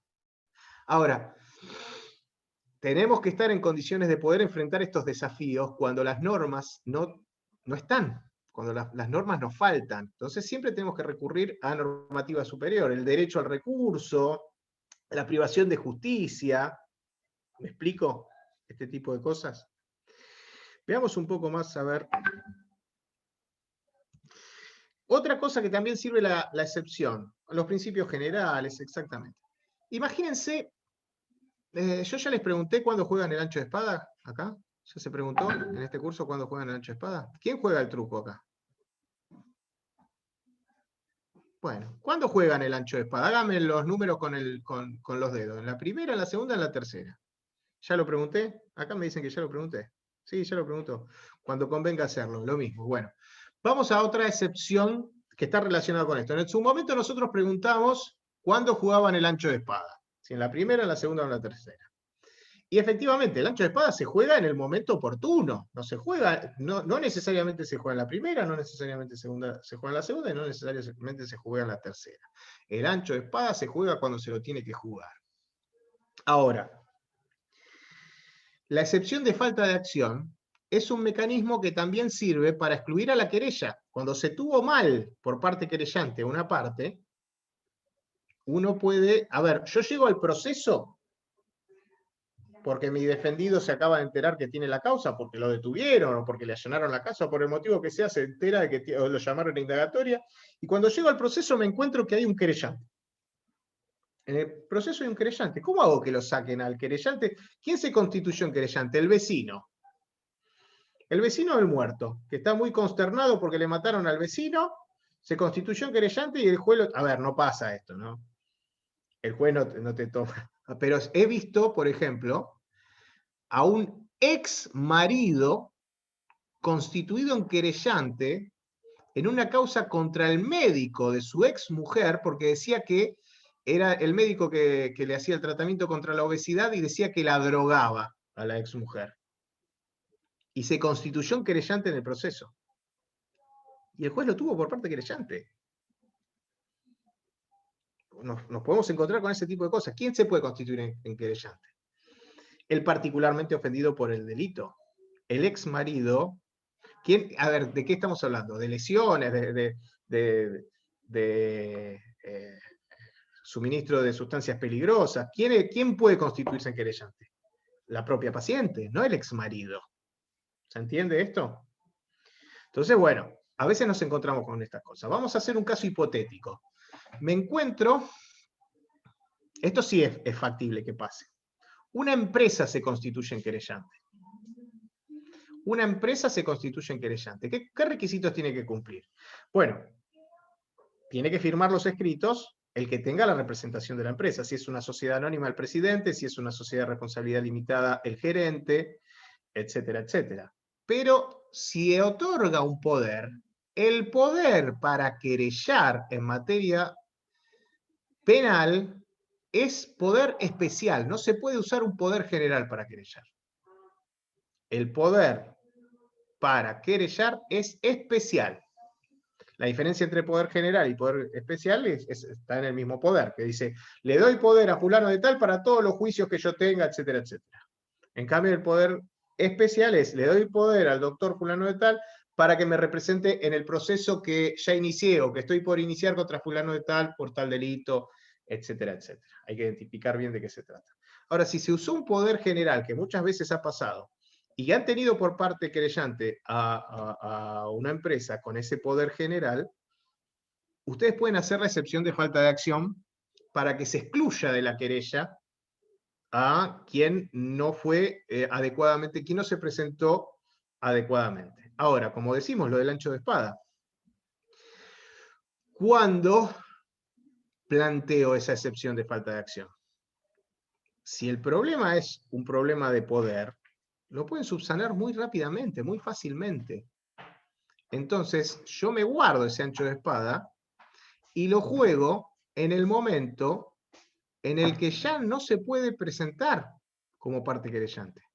Si en el medio del proceso yo planteo excepción de falta de acción diciendo que el querellante se constituyó en parte con un poder general, bueno, el juez me va a hacer lugar, lo va a excluir de la querella y el otro día se presenta con un poder especial. Ahora, si yo espero que la causa se eleve a juicio y después pido que lo excluyan, hay un límite temporal para presentarse como parte querellante en un proceso. Vos no te podés presentar como parte querellante en la etapa de juicio. Vos te tuviste que presentar como parte querellante en la etapa de instrucción. Después del auto de elevación a juicio, ya no te puedes presentar como bien dice Martín, no te puedes presentar como querellante. Entonces yo me guardo ese ancho de espada que está presentado como querellante con un poder general, y una vez que la causa se elevó a juicio, ahí pido que lo excluyan. Y ahí ya no se puede volver a presentar. ¿Se entiende esto? Tienen que ser estrategas. Hay que jugar al ajedrez. Que parezca una gilada. El ajedrez te da ese ejercicio de pensar qué va a pasar después. Porque en el ajedrez vos tenés todas las piezas arriba de la mesa. Vos sabés lo que vas a jugar vos, pero también podés llegar a prevenir, a prever, qué es lo que va a jugar el otro, porque las piezas están ahí. Tiene la dama, tiene el caballo, tiene la torre. Si yo juego esto, ¿qué va a hacer él? ¿Me explico? Es importante el uso estratégico de los recursos con los que contamos. Tenemos que conocer los recursos con los que contamos y después los tenemos que utilizar de manera estratégica.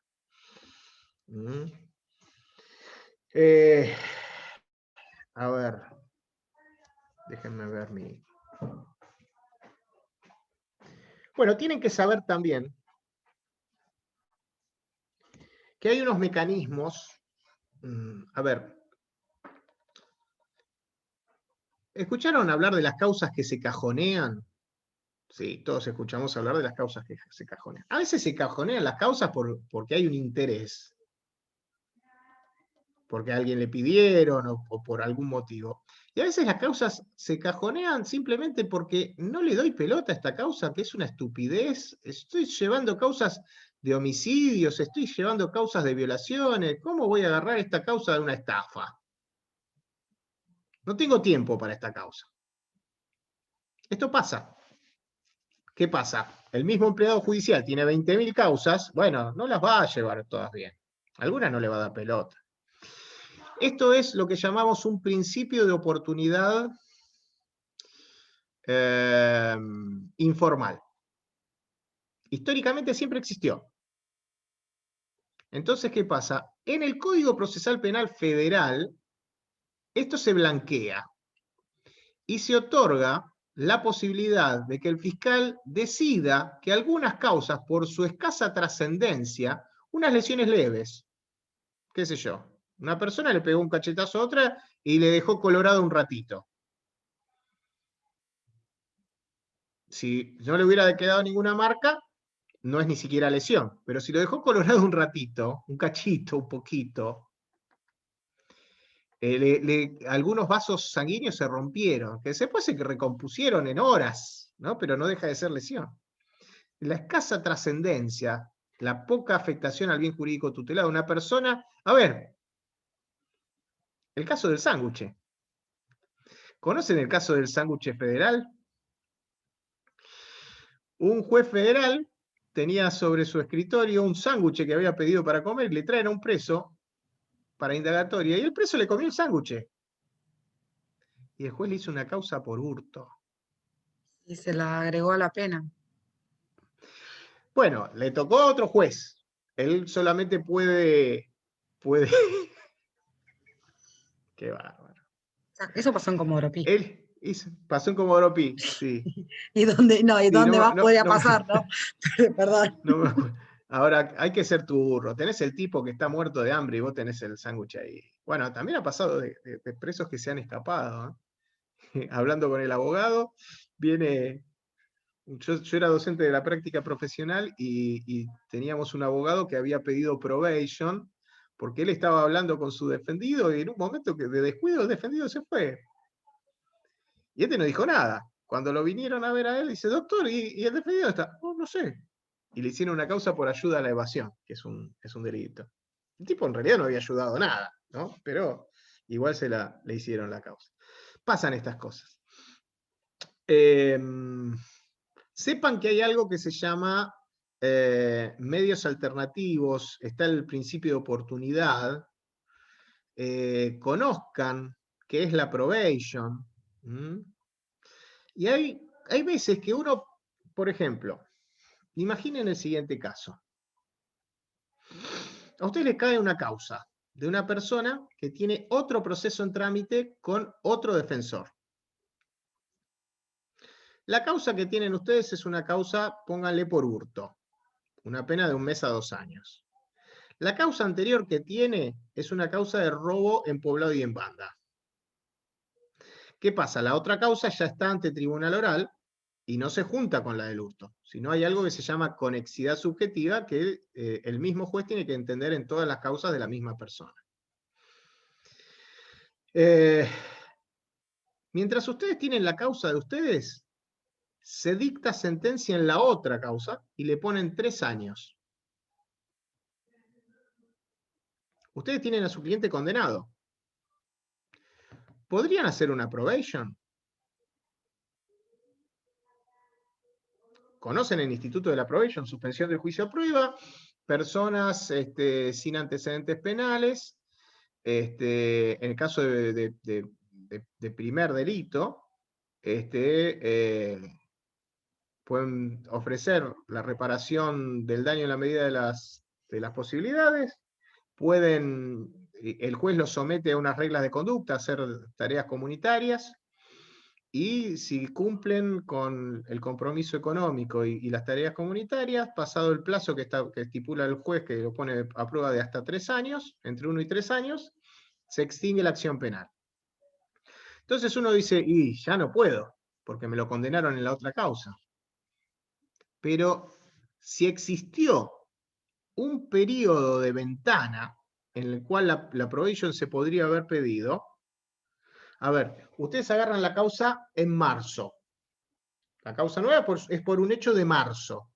El tipo tenía en septiembre del año anterior la otra causa, que ya estaba elevada a juicio. Y lo condenan en junio. ¿No? Tenemos septiembre del año pasado, el hecho anterior, marzo de este año, el hecho nuevo, junio de este año condena por el hecho anterior. Y ahí parece que ya no podrían pedir probation. Pero ustedes, entre marzo y junio, hubo un tiempo donde se podría haber pedido la probation. ¿Por qué no la pidieron? No, bueno, porque a veces, ¿qué pasa? El fiscal le dice, doctor, vamos a esperar un poco, que quiero más datos. Si usted me la pide así en crudo, yo me tengo que oponer, porque yo necesito la declaración de fulano, necesito la declaración de Mengano, pasa esto. Y después declara fulano y Mengano y era el mismo delito, ¿no? Seguía siendo un hurto, no hubo un abuso sexual ni nada por el estilo. Entonces, ¿qué pasa? Alguien habló en el chat, a ver qué dijo. En el caso de ser condenado en la segunda causa se le sumaría la pena de la probation. Y no, pero la probation no es pena. En la probation no hay declaración de culpabilidad. La probation es suspensión del juicio a prueba. A ver, esto es un instituto creado en el año 96. Ustedes son chicos, pero en el año 96 vos ibas a Coto y te comprabas una bicicleta de carrera con cambio Shimano por 66 pesos. Y tramitar una causa penal de su principio a su fin, al Estado le cuesta aproximadamente $10.000. Entonces vos tenés, por ejemplo, un caso que es un hurto de bicicleta en grado de tentativa, una persona que se quiso robar una bicicleta de 66 pesos, y si está en grado de tentativa significa que ni siquiera se la pudo robar, y al Estado juzgarla a esa persona le cuesta $10.000. Condenar a esa persona implica ponerle un antecedente que lo va a perseguir durante 10 años más, aunque la pena sea de cumplimiento condicional. Y esa persona no va a conseguir un trabajo nunca, más en el contexto del año 96, donde había una gran desocupación. Entonces se introduce este instituto de la probation que consiste en esto. Señor Estado, usted me está persiguiendo por un delito que no es tan importante. Yo no maté a nadie, no violé a nadie. Yo propongo resarcir el daño causado a la víctima en la medida de mis posibilidades, porque si no, si fuera el daño total solamente serviría para los ricos, en la medida de mis posibilidades, y someterme a las reglas de conducta que usted me imponga, hacer tareas comunitarias, ir a Cáritas, pintar la pared de una escuela, lo que usted me diga. Si yo cumplo, usted me extingue la acción penal. Esto es el instituto de la probation. Ahora, ¿en qué casos es? Es en los casos de persona que no tiene antecedentes, que no tiene condenas anteriores. Ahora, ¿qué pasa si yo hubiera pedido, ¿se acuerdan? La causa es de marzo, si yo en abril hubiera pedido la probation, ¿me la tenían que dar? Sí, porque no tenía condenas anteriores la persona. Entonces, esa condena que se hizo en junio por un hecho de septiembre no afecta la posibilidad de una condena, de una probation por un hecho de marzo, por más que lo pida después de junio. Estas son cosas que ustedes tienen que saber también. No se queden con un análisis superficial de las cuestiones. Tienen que hacer un análisis siempre muy profundo, un análisis agudo de los temas, y tienen que buscarle la vuelta para sortear los obstáculos. ¿Ustedes estudiaron Derecho Romano? ¿Hicieron Derecho Romano? ¿Alguien hizo Derecho Romano? Es una linda materia, por más que no la tengan obligatoria para la orientación que quieran hacer, les recomiendo. Hay un par de materias que las tienen que hacer. Una es interpretación de la ley, que son 2 puntos del departamento de filosofía del derecho. Y les Esa recomiendo al háganla, doctor Méndez.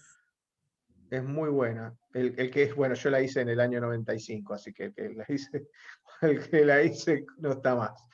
Pero es una materia que tienen que hacer. Derecho romano, si tienen unos puntitos libres de derecho civil para hacer, hagan derecho romano.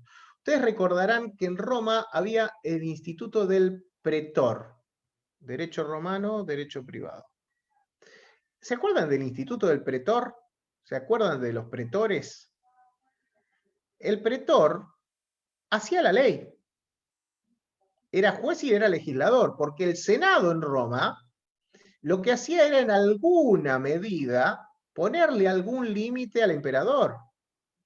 Pero fíjense, el pretor no le ponía límites al emperador.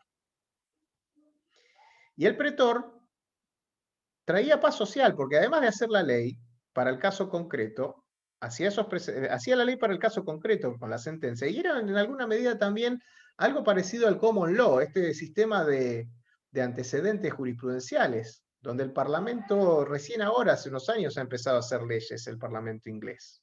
Leyes en el sentido de derecho de fondo. Esta reminiscencia sigue estando.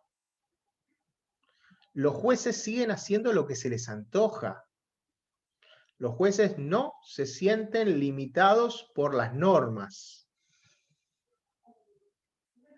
Siempre, fíjense lo que les contaba hace un rato. Declararon inconstitucional la Constitución para que Hayton de Nolasco siga siendo jueza después de los 70 años. Ella devolvió la gentileza con el 2x1 para los genocidas. Claro, ella hace un juicio pidiendo que se declare inconstitucional la Constitución, gana en primera instancia. ¿Quién tenía que apelar? Macri. ¿Qué no hizo Macri? Apelar. No apeló. El procurador no apeló, entonces dejó firme la sentencia de primera instancia, declararon la inconstitucionalidad de la Constitución. Hacen lo que se les antoja a los jueces. Entonces, además de saber el derecho, además de todo lo que nosotros podemos aprender en la facultad, también tenemos que desdemonizar a nuestro cliente. Tienen que conseguir generar la simpatía de la persona que lleva la causa. Tiene que dar simpatía, tiene que tener simpatía por su cliente. Porque si le cae mal, lo va a hacer pomada. Yo me acuerdo una amiga mía que trabajaba en tribunales, hoy es fiscal, mi amiga. Y cuando ella trabajaba en tribunales le tocó una causa de un tipo que salía en la tele que era muy desagradable. Un tipo muy desagradable. Y cuando a ella le tocó la causa de ese tipo, lo hizo mierda el tipo. Y no tenía motivo para hacerlo mierda. No había prueba, no había nada. Y lo tuvo preso hasta que la Cámara lo... Primero, dice, bueno, le niego, lo detengo, le niego la excarcelación y que lo suelte la Cámara. ¿Saben lo que pasó? La Cámara no lo soltó tampoco. Pasó un montón de tiempo preso hasta que lo soltó casación. Hasta le daba lástima a la propia chica que lo... Pero ¿me entienden lo que les digo? Lo jodió al tipo porque le caía mal lo que decía en la tele. Entonces, lo primero que tienen que hacer es tratar de desdemonizar a su cliente. Tienen que hacer que se genere simpatía con el cliente de ustedes. Yo a veces tengo una indagatoria y le digo a mi defendido, no, guardate ese reloj. Vos no podés tener un reloj más lindo que el juez. O a veces sí, cae despampanante y es preferible que deslumbres, ¿no? Depende de cada caso en concreto. Uno cuando entra a un despacho de los tribunales mira los libros que hay, qué libros lee el que lleva la causa, si tiene fotos de viajes, si tiene dibujos de los hijos. Uno hace lo que se llama la alteridad, tiene que tratar de conocer todo. Yo tengo un amigo que se sabe todos los árboles genealógicos. Entonces dice, bueno, mirá que vos tenés esta causa, fíjate que la fiscal es cuñada del juez. Así que fíjate, ojo con eso, porque tal cosa, tal otra. Y a veces se pueden hacer cosas y a veces no se puede hacer nada. Son las 21:51. No sé si los temas que tocamos hoy de manera caótica y asistemática, hoy era más que nada para hablar, podemos hablar un poquito, nos quedan unos 8 minutos, podemos hablar de nulidades, que es un tema que es bastante complejo, porque todo el mundo, por ejemplo, Walter, muchas gracias. Vamos a hablar un poquito de nulidades, ¿no? va a declarar una persona y miente en su declaración, ¿no? Entonces viene el cliente y le dice, mire, este dijo que ese día no estaba, mire, acá tengo una foto que ese día estaba. ¿Es nula la declaración de esa persona? ¿Qué dicen ustedes? ¿Es nula la declaración porque el testigo mintió? No, la nulidad es otra cosa. La nulidad es otra cosa. La nulidad es un quiebre formal que provoca un daño, un gravamen. Por ejemplo, imagínense lo siguiente. Se toma una declaración indagatoria al imputado y se le hace prestar juramento de decir verdad. ¿El imputado declara bajo juramento? No, el imputado no declara bajo juramento. Si se le toma juramento de decir verdad al imputado, ahí sí tenemos una nulidad. ¿Por qué? Porque el Código Procesal específicamente dice que al imputado no se le toma juramento de decir verdad. Ahí tenemos el quiebre formal, el quiebre en las formas. Se hace algo que va en contra de las normas formales. ¿Causa gravamen? Sí, porque el imputado tiene derecho a mentir. Tiene el derecho constitucional a mentir en su defensa. Así interpretamos nosotros la prohibición de obligar a una persona a declarar contra sí misma. Entonces, ¿causa gravamen? Sí, porque se vio privado de decir todo lo que pudiera decir, porque estaba bajo juramento de decir verdad. Por ejemplo, se procesa a una persona sin tomarle la indagatoria. Y no crean que no pasa esto, ¿eh? Me ha pasado una vuelta que me procesaron a una persona que no le habían tomado la indagatoria. Es requisito del procesamiento haberle dado la posibilidad al imputado de ser escuchado en indagatoria. Declare o no declare, pero el acto formal tiene que existir. Entonces ahí tenemos un quiebre formal. Porque nosotros tenemos en el 309, creo que es 300 y algo, a ver, denme un segundo y se los muestro. Acá estamos, a ver.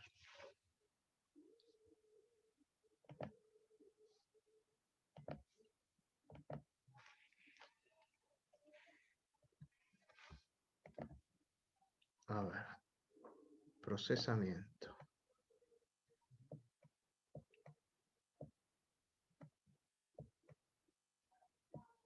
Procesamiento. En el término de 10 días a contar de la indagatoria, el juez ordenará el procesamiento del imputado siempre que hubiera elementos de convicción suficientes para estimar que existió un hecho delictuoso y que aquel es culpable como partícipe de esto. Bajo pena de nulidad, no podrá ordenarse el imputado sin haberse recibido indagatoria. Claramente la norma exige que para procesar a una persona tiene que habérselo escuchado o por lo menos darle la posibilidad de que declare, se pueda negar a declarar. Pero está específicamente, ¿se entiende esto? Entonces, si se procesa una persona sin tomarle la declaración indagatoria, ahí tenemos el quiebre formal. ¿Causa gravamen? Sí, ¿en qué consiste? Y que si la persona no fue escuchada en indagatoria, no se le dio la posibilidad de defenderse, de hacer su defensa material. Quiebre formal, más gravamen de orden constitucional, igual que no puede ser saneado ni es tolerado por la parte, significa nulidad. A ver, ¿qué significa esto? Si yo, por ejemplo, se designan peritos para hacer una pericia, y a mí no me dan la posibilidad que prevé el 258. Vamos a ver qué dice el 258. Creo que ya hablamos, ¿no? De prueba. Nosotros hablamos de prueba acá. ¿Se habló de prueba? La posibilidad de ofrecer peritos. Bueno, 258.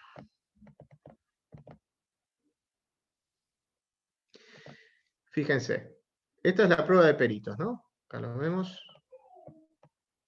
Prueba de peritos. El juez designará un perito de oficio, notificará esta resolución al Ministerio Fiscal, a la parte querellante de los defensores, antes de que se inicien las operaciones periciales bajo pena de nulidad. En el término de 3 días de las notificaciones se podrá proponer a su costo un perito de parte. se ordena una pericia y no me notifican a mí. No me notificaron que se hacía la pericia. Esto también pasa mucho, ¿eh? Planteó la nulidad, ¿por qué? Porque no se cumplió con el 258, que dice que me tenían que haber notificado, y esto afecta a mi derecho de defensa, porque yo tenía derecho a proponer peritos, y no lo pude hacer. Por lo tanto, planteo la nulidad. ¿Se entiende esto? Tiene que haber un quiebre formal. Si el testigo mintió, no es nulo. ¿Por qué? ¿Hay quiebre formal? No. Se le recibió la declaración testimonial como lo ordena el código, se le tomó juramento de decir verdad, se dijo sus datos personales, no se le formularon preguntas indicativas. No hay quiebre formal. Después lo que no va a tener es valor convictivo esa declaración. Si yo demuestro que el tipo mintió, el juez no lo va a valorar como elemento de prueba, va a decir a este no le creo, pero la declaración no es nula. ¿Se entiende esto? Es importante porque todo el mundo dice, es nulo, todo es nulo, todo es nulo, todo es nulo, todo vuelve todo a foja cero, es todo nulo. Vuelve todo a foja cero, parece que prendieran fuego el expediente. Nada vuelve a foja cero. Esas son expresiones de la prensa. Nos quedan 2 minutos si quieren hacer alguna pregunta de algo. Si no, vamos a tratar que la próxima con Walter vamos a hacer esfuerzo a ver si lo convencemos a Marito Filosof que nos dé la clase de impugnaciones o alguna otra que él quiera. Me contaba Walter que el tema no le gustaba. Muchas gracias. No fue excelente esta clase. Fue un poco caótica y desordenada, pero bueno, hay belleza en el caos también. La entropía. Bueno, ¿No Adrián, hay preguntas? muchísimas gracias. Creo que no. Bueno. Sí, hay una. Si procesan sin indagatoria, ¿cómo se solicita la nulidad? Se hace el planteo, insta nulidad. La instancia de nulidad, no pueden decir téngase presente, la instancia de nulidad también se le tiene que dar el trámite incidental.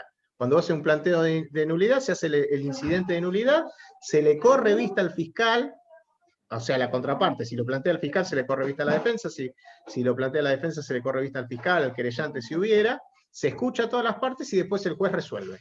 Y eso es apelable también. El escrito sería insta nulidad. Señor juez, Adrián Albor, abogado defensor de fulano de tal, en la causa tal, digo, que vengo a instar la nulidad de la pericia de Fojas tanto y de todos los actos que fueron sus consecuencias, porque además de que cae eso, cae todo lo demás. Cae todo, si hubo un procesamiento basado en esa prueba nula, también cae, etc. Por cuanto no se cumplió con la notificación del artículo 258, el artículo 259 sanciona bajo pena de nulidad, pim, pim, pam, pam, no, el gravamen, me hago cargo del versar el gravamen, porque si ustedes no ponen el gravamen, si ustedes solamente dicen el quiebre formal, les van a decir que ustedes plantean la nulidad por la nulidad misma. Tiene que estar el quiebre formal y también explicar en qué les causa daño. Háganse cargo siempre de eso, porque si no les dicen una frase en francés. Nes nullité pas, no me acuerdo qué, que viste que hacemos magia con la varita mágica. En francés también se puede. Y les dicen que no es nulo porque ustedes no se hicieron cargo de explicar en qué consistía el gravamen. Ojo con eso. Chicos, estoy dando una charla. Tengo 3 hijos. Están a los gritos. Vaya con sus hijos a comerlo. Muchísimas gracias, Adrián. Realmente esta clase capaz que no fue tan teórica, pero fueron un montón de consejos prácticos que son muy reales y por eso nos encanta poder escucharte. Estamos totalmente agradecidos de parte de Legar. Ojalá que podamos traer a otro invitado, pero no queremos perderte a vos, así que muchas gracias a todos los que se conectaron. Por ahí andaré también, si viene Marito me quedo por ahí a un costado. Sí, obviamente, los esperamos a todos. Así que bueno, muchísimas gracias, que tengan una excelente noche, todos que puedan ir a cenar y descansar, y nos veremos el miércoles que viene, ¿sí? Muchas gracias y nos vemos de parte de Lear. Adiós. Hasta el miércoles.